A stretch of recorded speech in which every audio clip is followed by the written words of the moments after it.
জোরে বলুন না সুবহানাল্লাহ। তাই আমার জামানার মুর্শিদ ডাক দিয়েছেন, বাবা সর্বপ্রথমে তুমি বিনা কাজায় ৫ ওয়াক্ত নামাজ পড়ো। কেন? কাল কিয়ামতের ময়দানে আল্লাহ পাক সর্বপ্রথমে এই নামাজের হিসাবটা আগে নেবে। কথা ঠিক না বেঠিক? বান্দার নামাজ যদি ঠিক থাকে আল্লাহ বলবে, যাও আমার বান্দাকে কোনো দেখতে লাগবে না, সোজাসুজি আমার জান্নাতে প্রবেশ করো। চিৎকার দিয়ে বলি সুবহানাল্লাহ।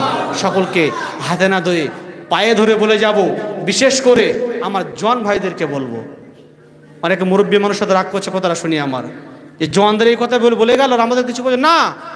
আপনাদেরকেও বলছি, হাদিসে কুদসিদের মধ্যে আল্লাহ পাক বলেন, মাথায় সাদা চুল, মুখে সাদা দাড়ি নিয়ে ওই বান্দা যদি আমার কাছে হাত তুলে দোয়া চায় আর 1 ফোঁটা চোখের পানি ফেলে, আমি আল্লাহ ওই কালো সাদা মাথায় চুল এবং সাদা দাড়ি ওর দোয়াটা ফেরত দিতে আমি আল্লাহ লজ্জিত বোধ হই। জোরে বলুন, একটু জোরে হবে না সুবহানাল্লাহ।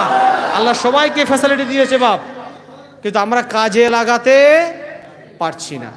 সেই জন্য করে আর বিশেষ করে আমার মা বোনদেরকে বলে যাব, আপনারা 4টে কাজ করবেন।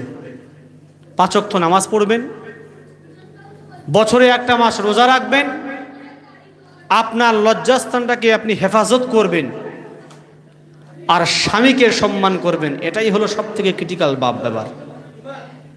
আমরা আমাদের ঘরের স্ত্রী আছে, স্বামীকে সম্মান করতে চাই না, ওই স্ত্রী কিন্তু জাহান্নামী হয়ে যাবে।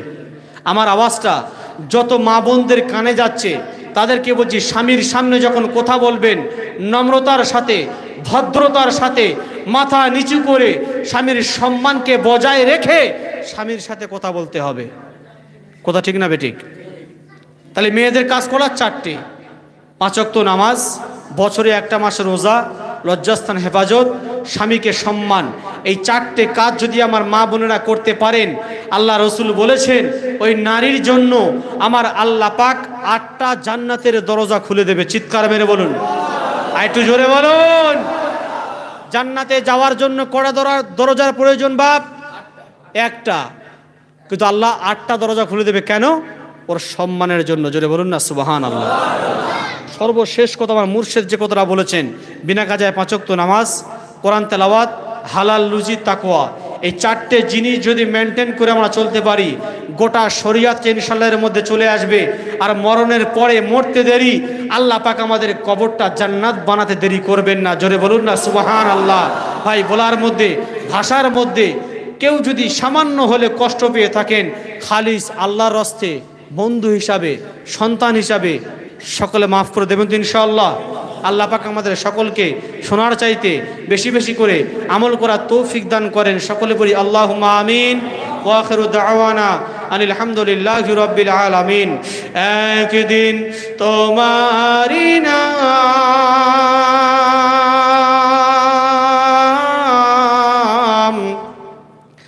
মসজিদে হবে এলান, একদিন তোমারি নাম মসজিদে হবে এলান। তৈরি থেকো, তৈরি রেখো কবরের মাল সামান, একদিন তোমারি নাম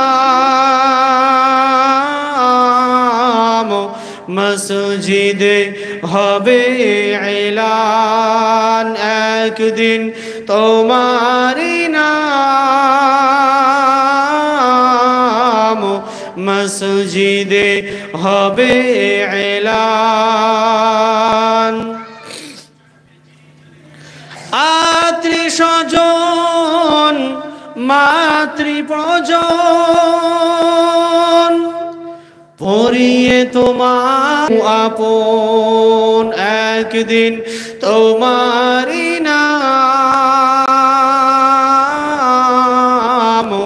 মসজিদে হবে এলান, একদিন তোমারি নাম